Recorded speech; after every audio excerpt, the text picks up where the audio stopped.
திராவிட முன்னேற்ற கழகத்தின் மாணவர் அணியின் சார்பில் தமிழ்நாடு முழுவதிலும் அந்தந்த மாவட்ட தலைநகரங்களில் மாணவர் அணியின் சார்பில் தமிழக அரசை கண்டித்து தவேக அரசை கண்டித்து ஆர்ப்பாட்டம் நடைபெறும் என்று முறையாக அறிவிக்கப்பட்டது. கடந்த காலங்களில் எந்த அரசியல் கட்சியாக இருந்தாலும் எந்த அமைப்பாக இருந்தாலும் ஆர்ப்பாட்டம் நடத்தப்படும் என்று அறிவித்து காவல்துறையினரிடத்தில் அனுமதி கேட்டால் உடனடியாக அனுமதி வழங்கப்பட்டு ஆர்ப்பாட்டம் நடத்துவதற்கு என்று குறிப்பிடப்பட்டிருக்கிற இடங்களுக்கு ஆர்ப்பாட்டம் நடத்த அனுமதி தருவது என்பது வாடிக்கை வழக்கம்.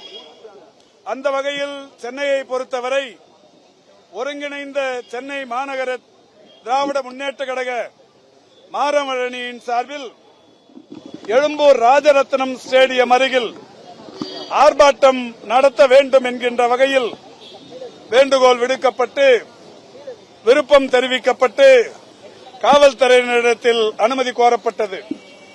காவல்துறையினர் அனுமதியை முறையாக மறுக்காத நிலையில் இன்று காலை சென்னை கிழக்கு மாவட்ட கழகத்தின் சார்பில் இங்கே மேடை அமைப்பதற்குரிய முயற்சிகள் மேற்கொள்ளப்பட்டு மேடை அமைத்தவர்களையும் அதற்கான நடவடிக்கைகளில் ஈடுபட்டவர்களையும் காவல்துறையினர் கைது செய்திருக்கிறார்கள்.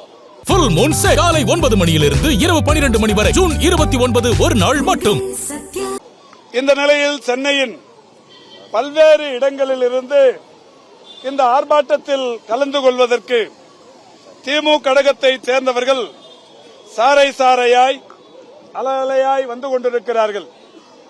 இந்த நிலையில் ஒரு 9:30 மணிக்கெல்லாம் சென்னை தெற்கை சேர்ந்த நாங்கள் இங்கே மேடை அமைந்திருக்கும் அனுமதிக்கப்பட்ட இடத்தில்தானே ஆர்ப்பாட்டத்தை நடத்தவிருக்கிறோம் என்கிற நிலையில் வந்து பார்த்தால் மேடையும் இல்லை, மேடை அமைப்பதற்குரிய அனுமதியும் காவல்துறையினர் தரவில்லை என்பதை அறிந்து இப்பொழுது இங்கே ஆர்ப்பாட்டத்தை தொடங்கி இருக்கிறோம்.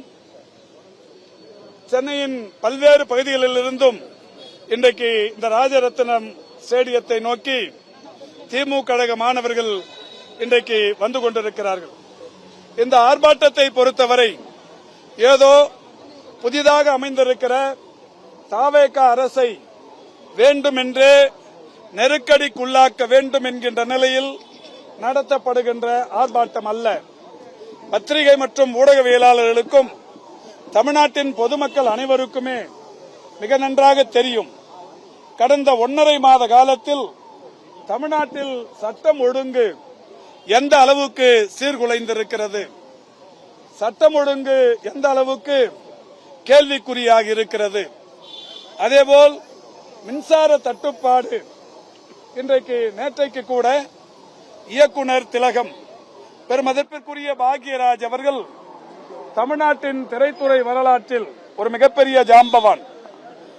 உடல் வீட்டில் இருக்கிற சூழலிலேயே ஒரு 3-4 மணி நேரம் மின்சாரம் இல்லாமல் இருட்டில் உடலை கிடத்தி வைத்திருக்க வேண்டிய சூழல் என்பது தமிழ்நாட்டின் தலைநகரமான சென்னையில் ஏற்பட்டிருக்கிறது.